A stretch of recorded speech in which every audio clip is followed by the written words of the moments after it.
우리가 하나님을 믿는 신앙생활을 하고 있습니다.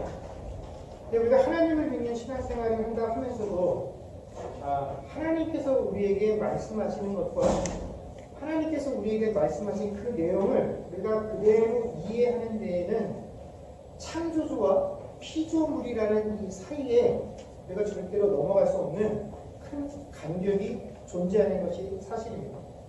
예를 들면 우리는 하나님을 향해서 하나님은 전지하시고 전능하신 하나님이다라는 고백들을 합니다. 우리가 이 말의 뜻을 모르지는 않죠. 전지하다라는 것은 모든 것을 다 아신다는 의미이고 전능하시다라는 의미는 모든 것을 하실 수 있다라는 의미입니다. 그러니까 이 말의 뜻을 이해하는 데는 전혀 어려움이 없어요. 그러나 사실 우리는 전지하다라는 것이 어떤 것을 의미하는지는 모릅니다. 전능하다라는 것이 무엇을 의미하는지도 모른다라는 것입니다. 여러분, 모든 것을 다 안다라는 것이 어떤 의미인지 아실 수 있습니까? 이 사람은요, 원래부터 그 자신이 가지고 있는 경험과 또 지식의 한계를 가지고 있는 존재이기 때문에 본능적으로 전지하다라는 그 의미, 모든 것을 다 안다라는 그 의미를 우리의 지혜와 지식으로 또 우리의 경험으로는 그 깊이를 가늠할 수 없다라는 것입니다. 또 전능하다라는 이 표현도 마찬가지입니다. 무엇이든 할 수 있다라고 말할 때 그 무엇이든이 어디까지를 의미하는 것인지 우리는 그것이 무엇을 의미하는지 제대로 알 방법이 없다라는 거죠. 왜냐하면 이 인류가 역사라고 기록한 이후에 단 한 번도 전능한 자를 전능하다라는 그 개념 가까이에 가본 적이 없기 때문에 우리는 전능하다라는 것이 무엇을 의미하는지 그 의미를 가늠할 길이 없다라는 거죠. 지금부터 한 30년도 더 전에 제가 아주 어린 아이였을 때 영화 10개를 본 적이 있습니다. 그 영화 10개를 보면 거기에 그 홍해가 갈라지는 장면이 나오죠. 근데 그 어린 마음에 그 영화를 봤을 때는 하나님께서 홍해를 그렇게 가르치는 장면을 보면서 야, 하나님이 정말 대단한 분이시다라는 생각을 했습니다. 야, 바닷길을 이렇게 가르칠 하나님이신 정말 아무것도 못하실 게 없는 그런 분이구나. 그래서 제 마음속에 전능하신 하나님은 어느 정도까지 하나님이냐면 그 바닷길도 가르칠 수 있는 그런 능력을 가지신 하나님이시다라는 것이 제 머릿속에, 제 기억 속에 남게 되었다는 것입니다. 그러나 그 이상 하나님께서 뭘 하실 수도 있다는 걸 우리가 쉽게 떠올리고 느끼기가 어렵다라는 것입니다. 지금 우리가 살고 있는 이 시대는 과학과 기술이 굉장히 발전하고 또 영상 매체들이 발전을 하면서 지금까지 우리가 상상만 해왔던 그런 것들을 실제로 우리 눈에 마치 현실인 것처럼 영상으로 구현을 해주고 있습니다. 그래서 우리가 훨씬 생동감 있게 우리가 더 큰 일들을 할 수 있겠구나, 더 많은 일들을 할 수 있겠구나라고 기대들을 할 수 있습니다. 그러나 우리 인간이 가지고 있는 기술이 아무리 발전하고 테크놀로지가 더 뛰어나게 된다 할지라도 우리는 결코 죽을 때까지 하나님의 전지하심과 전능하심을 이해할 수 없습니다. 왜냐하면 그 근처에 아무도 가본 적이 없기 때문에 그렇다라는 거죠. 그러다 보니까 우리가 하나님을 신앙한다라고 하면서도 하나님을 믿고 하나님과 우리의 관계, 하나님이 우리에게 계시하시고 섭리하신 그 모든 방법들을 이해하는 데 있어서 우리는 항상 딱 내가 인식하고 내가 경험한 수준으로 하나님을 고백하고 믿게 된다는 것입니다. 그래서 하나님과 목사와의 관계, 또 하나님과 성도와의 관계, 이 목사와 성도와의 관계가 제가 이렇게 유심히 들여다보면 덜도 아니고 더도 아니고 딱 어떤 수준이냐면 무당이 모시는 신, 그 무당에게 전보오는 그 사람들, 딱 그 수준이 목사와 성도, 하나님과 성도, 하나님과 목사의 관계, 딱 그 정도 관계를 우리가 이해하고 신앙생활할 때가 아주 허다하다라는 것입니다. 이제 우리가 한번 하나님께 매어달릴 때를 유심히 살펴보십시오.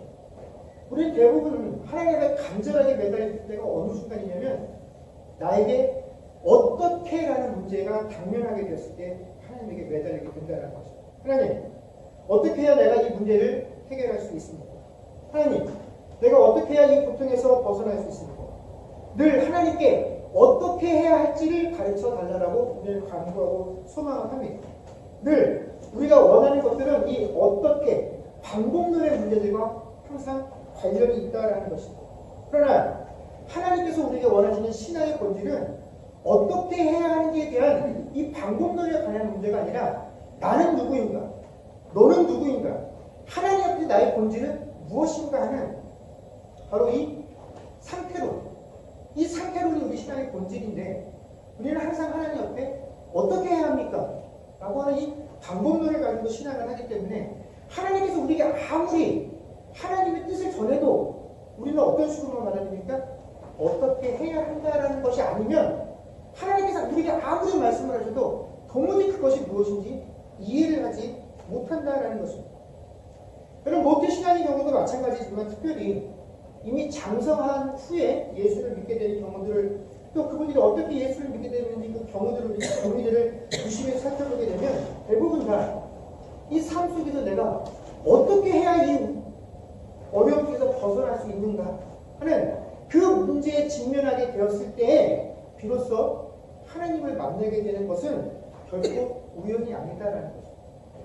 이렇듯 우리가 처음 아무것도 모르는 상태에서 하나님을 처음 만나게 되면하는 과정도 어떻게 해야 합니까? 라고 하는 이 문제가 항상 주였고 또 이미 예수를 만나 신앙생활을 하고 있는 그 이후에도 우리 신앙의 가장 많은 부분을 차지하는 문제는 항상 하나님 어떻게 해야 합니까? 하나님 어떻게 방법론의 문제였다라는 것입니다. 여러분 이것은 우리가 지난주에도 말한 것 같이 니고데모라고 해서 큰 차이가 없었다라는 거죠. 예수님께서 니고데모에게 네가 거듭나야 되겠다라고 말씀을 해주셨습니다. 이 말을 들은 니고데모의 반응이 무엇이었습니까? 어떻게 해야 내가 거듭날 수 있습니까? 내가 어떻게 다시 어머니 뱃속으로 들어갈 수 있습니까?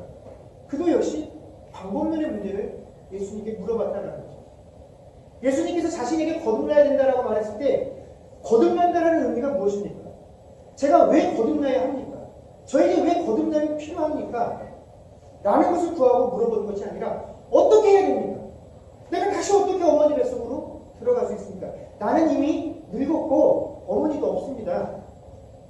여러분 믿음에 관해서 하나님에 관해서 하나님의 말씀에 관해서 이스라엘의 국가대표라고도 말할 수 있는 그런 뛰어난 신학자가 예수님의 말 앞에 방법론으로밖에 대응할 수 없었다라고 한다면 여러분 사마리아 여인과 같은 이 여인의 수준에 있어서 더 말에 무슨 소용이 있겠습니까?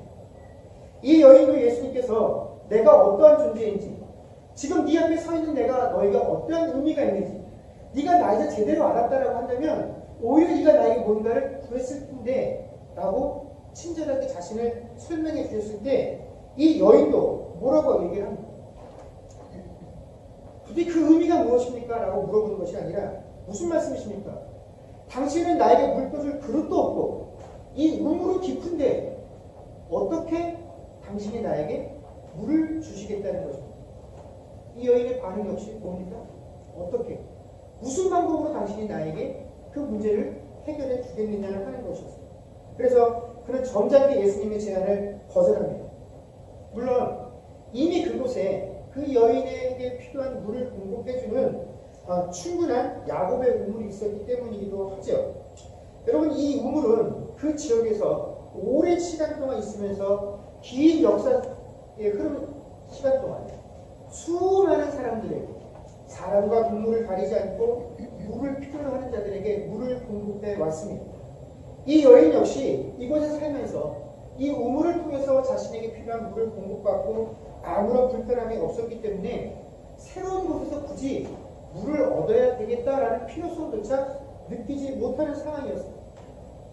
그래서 예수님께서 그에게 나에게 물을 좀 다오 혹은 내가 너에게 이런 물을 주겠다라고 말했을 때 그는 그 물의 필요성에 대해서 아무런 마음의 감흥조차 일어나지 않았다라는 것입니다.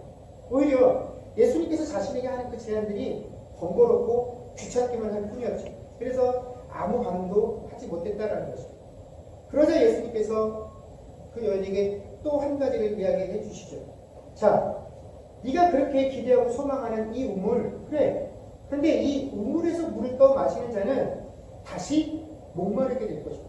그러나 내가 주는 물을 마시는 자는 영원히 목마르지 아니하게 될 터인데, 그 이유는 뭐냐? 내가 주는 물은 그 물을 마신 사람의 속에서 영생하도록 솟아나는 샘물이 되기 때문이다 라고 대답을 해 주셨습니다. 그러자 그때서야 비로소 이 여인이 반응하기 시작하죠. 그래요? 당신이 나에게 주는 물을 마시면 그 물이 영원히 나를 목마르지 않게 하고 또 내가 또다시 이 우물가에 물 들어오는 그런 번거로움도 막을 수 있단 말이죠. 그렇다면 그런 물을 나에게 주십시오라고 제안을 했다라는 것입니다. 여러분, 사실 고대 여인들에게는 그 물 깃는 일이 여자들에게만 적용되어지는 아주 여자들의 정당 일이죠.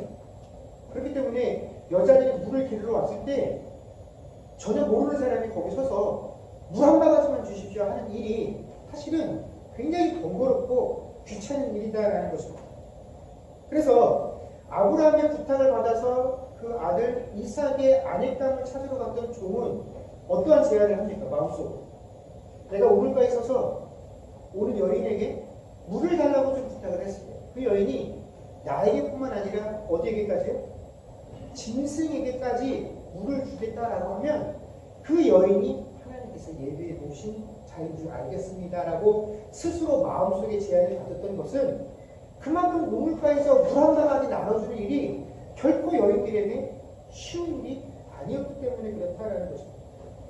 여러분, 물이 귀한 지역에서 물을 떠준다라는 그 일은 중요한 일인 동시에 여인들에게 참 힘든 일입니다.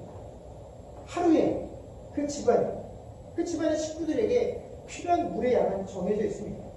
그런데 그 물이 어떤 이유로 인해서 줄어들게 되었다라고. 야, 오늘은 물이 좀 적으니까 우리가 좀 참자 하고 넘어갈 수 있는 문제가 아니다라는 것입니다. 목마르고 물이 필요하면 어떻게 됩니까? 여인이 수고스럽더라도 또 물을 뚫어 그 우물가에 나와야만 한다는 것입니다.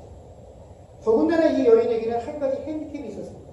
뭐냐면 사람들이 우물가를 찾지 않는 그 시간에 자신이 필요한 그 모든 일들을 끈 맞춰야 한다라는 그런 제한이 있었다라는 것입니다.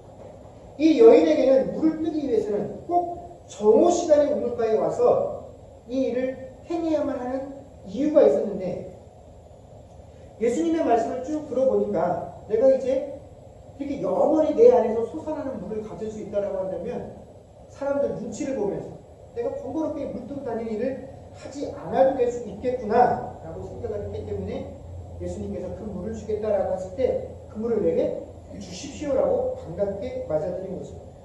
그런데 이렇게 물에 대해서 이야기를 하시는 예수님께서 갑자기 그 여인을 향해서 가서 내 남편을 불러오라라고 이야기를 하셨습니다. 또 이 제안을 들은 여인이 예수님께 뭐라고 대답을 하냐면 저에게 남편이 없습니다라고 대답을 합니다. 이 대답을 들은 예수님께서 그 여인에게 맞다. 네가 남편이 이미 5이나 있었고 지금도 또 남자가 있지만 그 남자도 네 남편이라고 부르기는 좀 그렇다. 이것이 바로 그 여인이 모든 사람들이 휴식을 취하는 그 육시에 굳이 물을 뜨러 와야만 했었던 그 이유다라는 것입니다. 여러분, 이 여인에게는 지금까지 남편이 5명이나 존재했었습니다. 자, 5명까지 남편이 있을 수 있는 것이 가능한지 그건 뭐 제가 잘 모르겠습니다. 그런데 율법에는 여인이 재혼하는 것을 금하고 있지는 않습니다. 율법에는 남자든지 여자든지 이혼할 수 있는 이유가 단 한 가지를 기록해 두고 있습니다. 어떤 경우냐면 이미 결혼한 아내가 남편 몰래 부정한 일을 행했을 경우, 그 일이 남편에게 발각되고 남편이 그것을 도무지 용납할 수 없을 상황이 되면 남편이 아내에게 이혼 증서를 써줘서 이혼을 할 수 있었습니다. 그런데 이렇게 이혼 증서 제도가 생긴 그런 이유 때문에 이혼을 해주고 이혼의 증서를 발급해주는 것이 율법으로 정해졌는데 이 이스라엘 남자들이 이 이혼 제도를 악용을 하죠. 어떻게 되냐면 분명히 아내가 부정한 일을 행했을 때 무조건 부정한 일을 행했다라고 해서 이혼 증서를 발급하는 것이 아니라 그랬을 때 남편이 아량으로 얼마든지 그것을 덮고 살아도 무방합니다.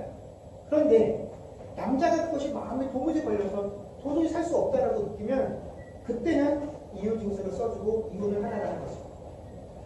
근데 이 이스라엘 남자들이 어떻게 이 이혼 증서를 써먹었냐면 여자에게 아무런 문제가 없음에도 불구하고 아내 말고 다른 여자가 마음에 들면 어떡합니까?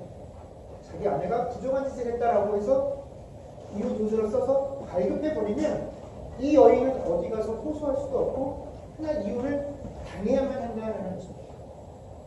그래서 이런 식으로 이혼 제도가 악용이 되기도 했고 또 한 가지 비록 부정한 일을 행해서 그 여인이 이혼을 당했다라고 할지라도 고대 사회에서 여자들은 자신의 힘으로 이 경제적인 문제를 해결할 방법이 없습니다.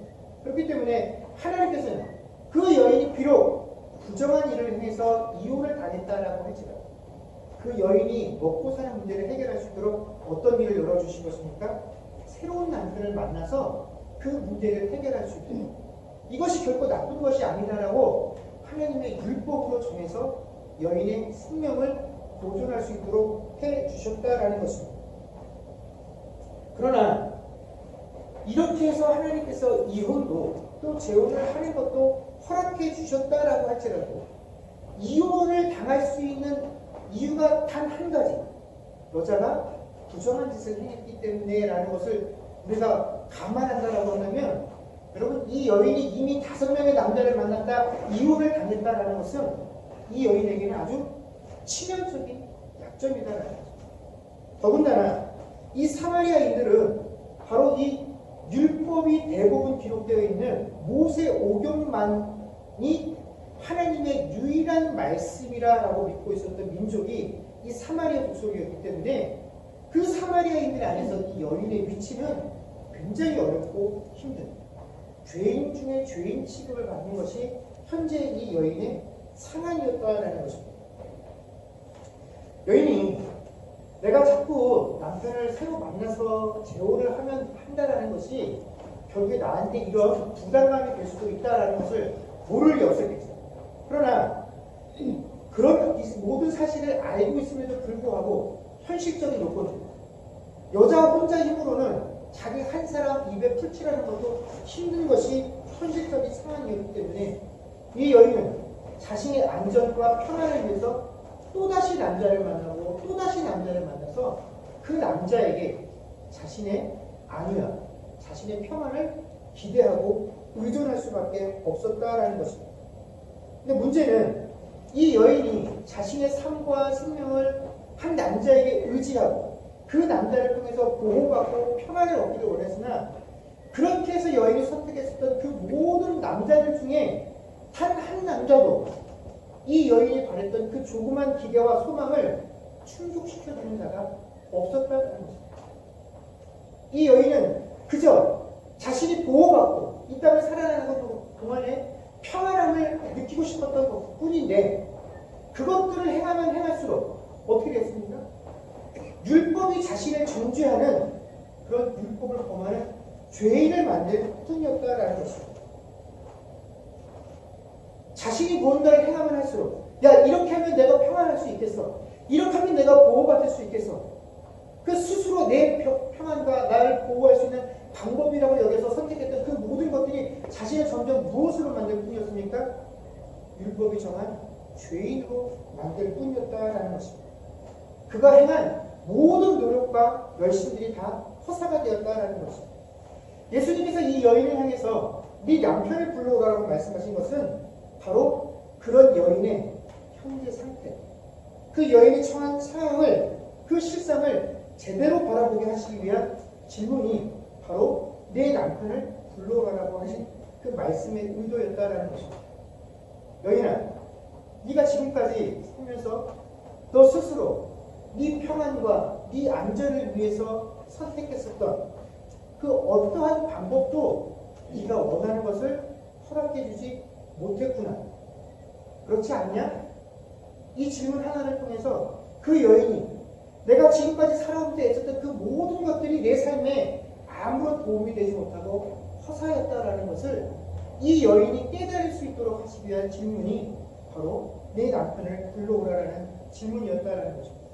여러분 에레미야 2장 13절 말씀을 보면 이 상황을 이렇게 설명하고 있습니다. 내 백성이 두 가지 악을 행하였나니 곧 그들이 생수의 근원되는 나를 버린 것과 스스로 웅덩이를 판 것인데 그것은 그 물을 가두지 못한 터진 웅덩이들이니라. 이 말씀을 보면 하나님께서 예레미야 선지자를 통해서 이스라엘 백성이 행한 두 가지 악한 행동을 지적하고 계십니다. 첫 번째는 생수의 근원이 되신 하나님을 버린 것입니다. 그리고 두 번째는 스스로를 위하여 스스로 웅덩이를 판 것인데 사람들이 자신들을 위해서 판 그 웅덩이는 결코 물을 가둘 수 없다라고 하나님께서 말씀해 주십니다. 이 물 웅덩이가 판 그 역할을 감당하지 못한다라는 것입니다. 바로 이 여인의 삶의 모습이 그러했다라는 것입니다. 그 여인은 끊임없이 내 스스로 내 삶의 평안들을 위해서 안전을 위해서 지금까지 5개나 되는 웅덩이를 팠었지만 그 웅덩이 어느 것 하나에도 내게 필요한 물을 담을 수 없었고 지금도 6번째 그 웅덩이를 파고 있지만 내가 파고 있는 그 웅덩이 없이도 나에게 어떠한 것도 보장해 줄 수 없다라는 것입니다.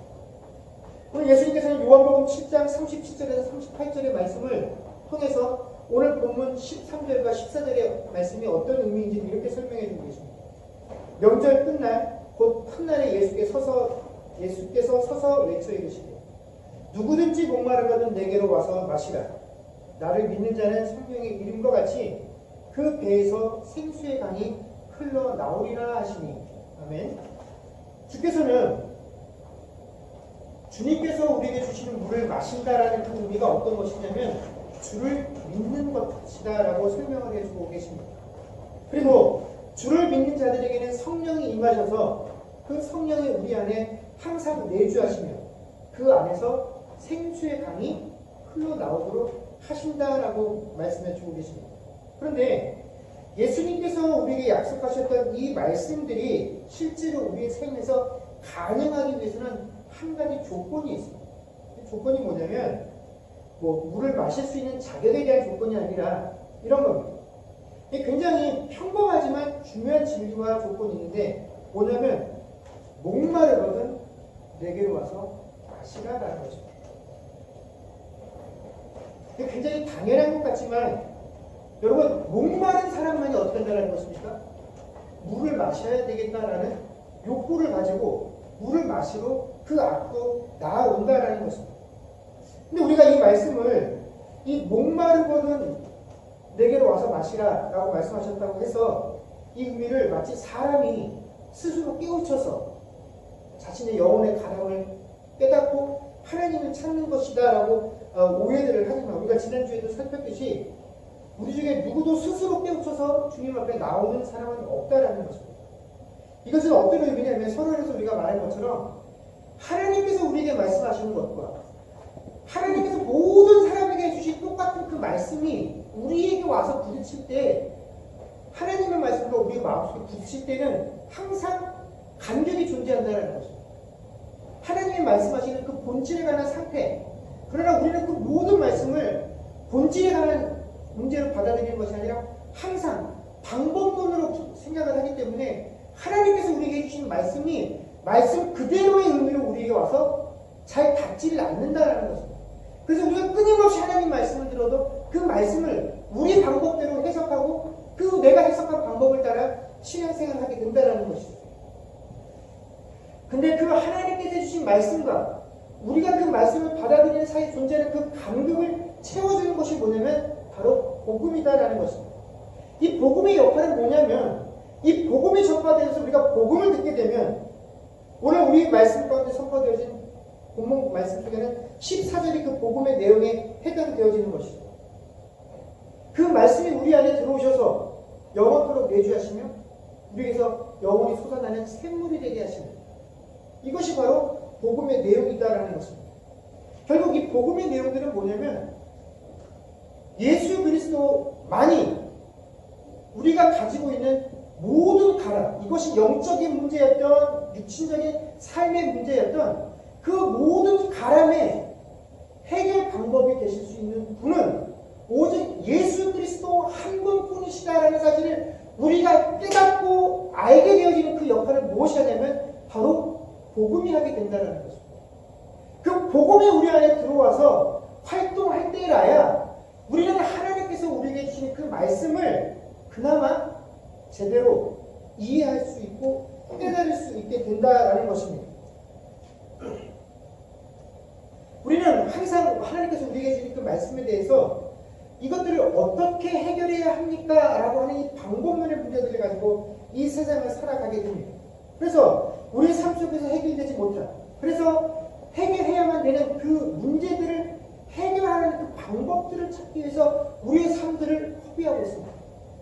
결국 오늘 내가 열심히 사는 것도 내일 닥쳐올, 또 오늘 내가 당하고 있는 그 삶의 문제들을 어떻게 해결할 것인가, 어떻게 준비할 것인가 하는 그런 삶의 연속들이 결국 우리가 살아가고 있는 삶의 모습들이 될 때가 많이 있다는 것입니다. 그러나 여러분, 우리가 그것들을 해결하기 위해서 내 스스로 하고 있는 그 모든 열심과 노력들, 그것은 결코 우리에게 영원한 만족을 줄 수 없다라는 것입니다. 물론 우리가 세상을 살아가면서 나에게 닥친 그 문제들, 우리는 열심히 살아내야 합니다. 또 우리가 행하는 이 열심들은 분명히 우리 문제 해결에 도움들이 됩니다. 그러나 우리가 행하고 있는 이 삶의 열심들은 문제를 해결하는데 잠시 그 목마름을 해결할 뿐이지, 우리가 목마르다라는 그 사실을 해결해 줄 수는 없다라는 것입니다. 여러분, 우리가 이 세상을 살아가면서 그 어떤 누구도 목마르지 않고 살아갈 수는 결코 없다라는 것입니다. 그럴 때마다 우리는 목마름을 느끼는 그 순간마다 우리 안에 그 물을 공급해야 되는데, 도대체 이번에는 이러한 문제에 가람이 있을 때 어디 가서 이 문제를 해결할 수 있는 물을 공급받을 것인가? 또 이런 문제가 생기면 이번에는 이 문제를 위해서 내가 어디로 달려가서 이 가람을 해결할 수 있는 방법을 찾을 것인가? 이것이 우리 인생의 가장 큰 문제지만, 여러분, 주를 믿는 자들에게는 목마름이 없다라고 우리 예수님께서 우리에게 말씀해 주고 계십니다. 왜냐하면 우리에게는 영원토록 솟아나는 샘물이 있기 때문에 그렇다라는 것입니다. 이 말씀은 믿는 자들에게는 문제가 없다라는 의미가 아닙니다. 주께서는 우리에게 분명히 문제가 있을 것인데 그 모든 문제에 대한 정답을 어떻게 해요? 이미 내가 너에게 주었다라는 것입니다. 우리가 이 세상을 살아가면서 대하는 모든 문제의 답은 무엇입니까? 예수 그리스도라는 것입니다.